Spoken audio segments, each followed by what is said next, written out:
This is my dehumidifier.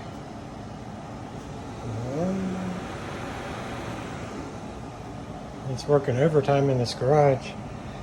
I hooked a hose up to it.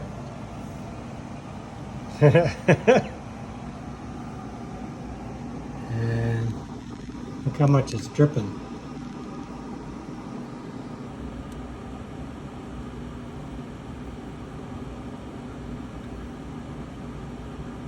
The thing's just non-stop dripping.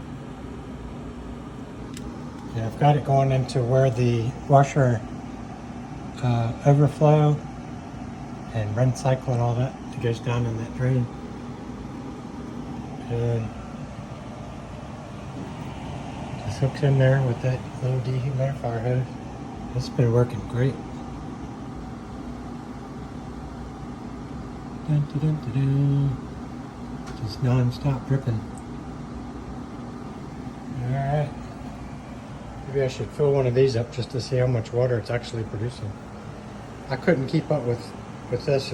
It would fill it up so fast that I would have to empty it 5 times a day. So now it just like drips in there non-stop.